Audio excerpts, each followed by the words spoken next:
Well, hi kids, Pastor Al here. Thanks for spending a little bit of Sunday morning with me. I have a story for you today about a very sad dog. Well, it starts out sad, but it doesn't stay sad. Let me tell you a little bit about the dog.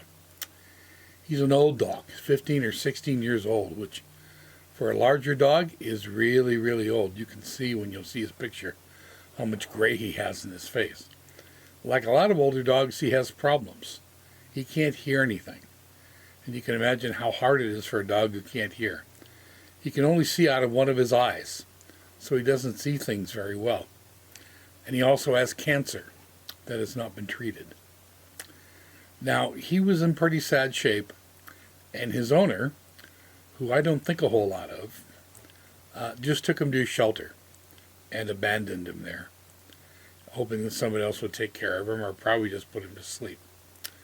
But there was a man who does fostering, which is taking in dogs who go into shelters and tries to see if they can get them ready to be adopted by somebody, decided he was going to give this dog a try. And I want to show you exactly what happened. I saw them bringing him out of his kennel, and he didn't want to walk. He couldn't hear, he couldn't see out of one eye. You could just tell he was really confused. Hey, buddy boy. He's probably 15 or 16. Come on, bud. I assume he was surrendered because he had cancer. All right, guys. What are you trying to do? You're trying to get up, aren't you? Come here, bud. I'm sorry. You can't come all the way up into the front seat. I'm sorry. I remember the expression on his face. You could just feel his pain. Hey, big man. Can I come sit back here with you, sir? Thank you, sir. He's a very old super senior. He has some cancerous growths. What do you think, bud? What do you think, buddy boy? He was not doing well. I could hear him labored breathing. I could see him shaking. He really is a good boy. I'm gonna give him more space so he can lay down. All right, we almost got stuck in the car. All right, bro. You ready to do this, my man?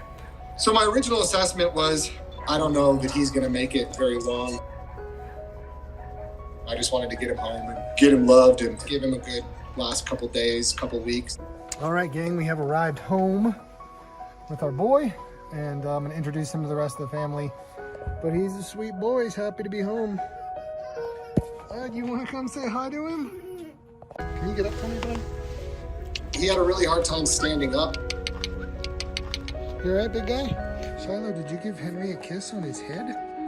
Let me see you do that again. When you tried to move him, he was in pain.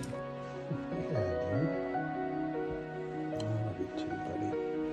How you doing, bud? But it was literally after that first night of sleep, Good morning, baby boy. he kind of popped awake and was like, okay, I can do this. Let's go. Good boy. And surprisingly, he just got better almost by the hour. So we're here at the vet. We're just dropping him off, and they're gonna remove that testicular cancer.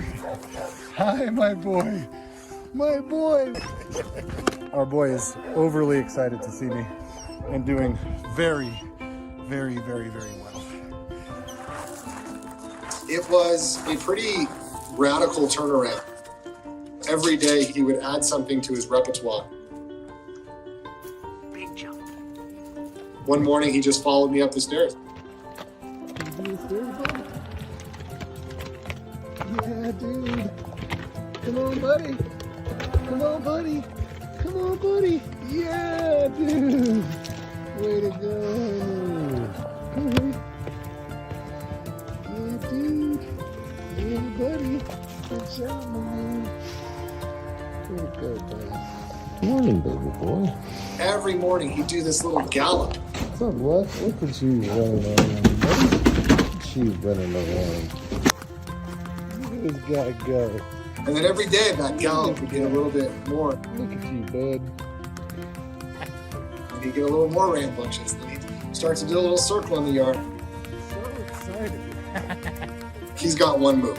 He's got the paw. That's how he can strike directly at the empathy chord. I think the key variable to Henry's success is just being part of a family. And just give him some love. Maybe he wasn't much of a part of his last family, but you can tell whenever he'd see me, he would kind of perk up. Look at you, bud. You're like a different dog, man. Look at you, bud. Look at you go. Are you kidding me? He was just totally reborn.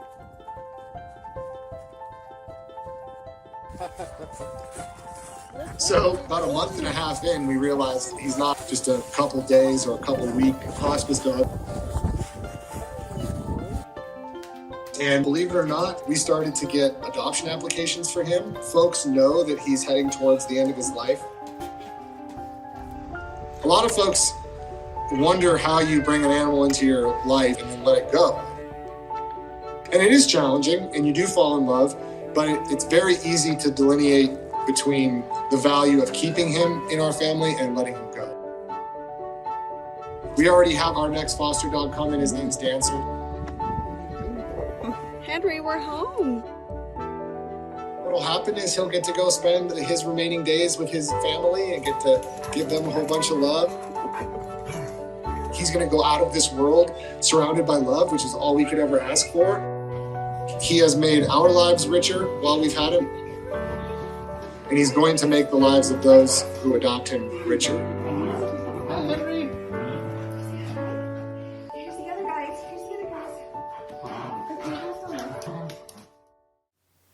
Now, isn't that just super cool? Now, what was it that changed this dog?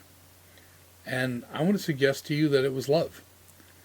I mean, he still couldn't hear. He still couldn't really see. Yeah, they did help to deal with the cancer. But he was still old and gimpy, but all of a sudden, when he knew that somebody loved him, well, that gave him more reason to live. That gave him a reason to be happy and energetic and run around and smile and just be a happy dog. You know, you could have maybe done a lot of things for that dog, but if you didn't find someone who could love him, you would not have done very well. Now, I have a very simple message for you, and I'll bet you're all smart enough to figure out what it is that you can have a lot of things in this world, but if you don't have someone that loves you, and you don't have someone you can love back, then life is going to be hard. And you'll discover that there's no things in the world that can make up for not being loved. Now, I'll tell you the really good thing. Most of the time we try very hard to have people to love us, and fortunately we do. We have parents and friends and sometimes other special people in our life that love us. But the really wonderful thing is there's one person that you never have to worry about loving you, and that's Jesus. He tells us over and over again that he is love and that he does love us. So if you ever are sitting around worrying like, wow, am I lovable? Is there anybody that cares for me? Well, there probably are a lot of people that care for you. But there's one that cares for you more than any other, who's always cared for you, will care for you no matter what. And that's Jesus. And because the fact that God does love us, well, that can really transform our lives. So whenever you get down, whenever you get lonely, whenever things just don't seem like they make any sense, just stop and say, you know what? My life's not perfect, but I'm loved. I'm loved by Jesus. And that makes all the difference. Kids, have a great day. I won't see you next week. I'll actually put up a video that was from a few months ago, but I'm going to be in the country of Jordan next week. And I'll see you again the week after that. God bless. Bye.